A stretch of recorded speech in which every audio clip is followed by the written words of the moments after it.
Right, so while Fritz is outside, was working on prepping the solar panels to go on the roof, the winds come up, so we're not going to put them up today, and it's getting near noon, so we'll get them ready to go up first thing in tomorrow morning. Meantime, we pulled all the windows on the passenger side of the bus and cleaned up a lot of the caulk that was in the windows, and now cleaning off the mess that's at the bottom, and I'll get all this old caulking and glue and whatever off and clean it all up so we can reinstall the windows. And once this side's done, then we'll do that side. So yeah, it's getting there. So woke up this morning, thought about pulling wires, and probably going to do that tomorrow or later today.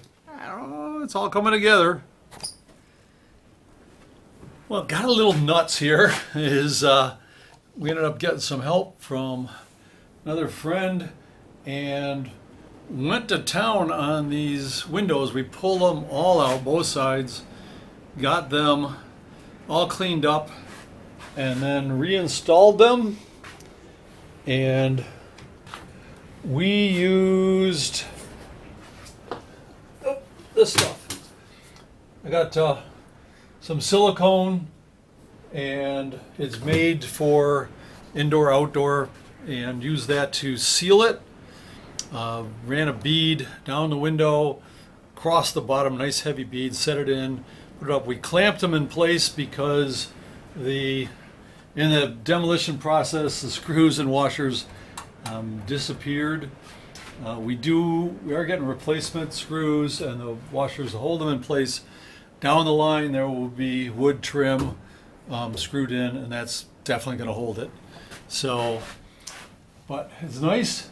We got all the windows done, and the next step is definitely going to be running wires, things like 4 lights over the kitchen area so it's well lit, lights down the center, in each bed, in the bathroom, all the stuff that's going to go up here in the ceiling.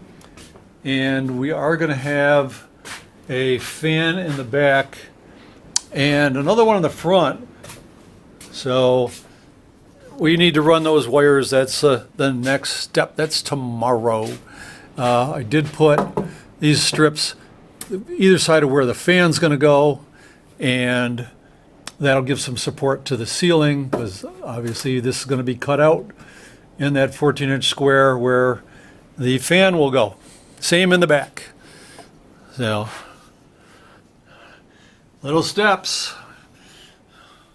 So once the wiring is in, we're going to put it in, cut the holes for the lights, because we're putting in puck lights, and we'll run the wires off to the side and then tie them all together to where switches go. And so it's all, most of it's pretty easy where we're running the wires to, but there's a couple tricky spots. It's the next step.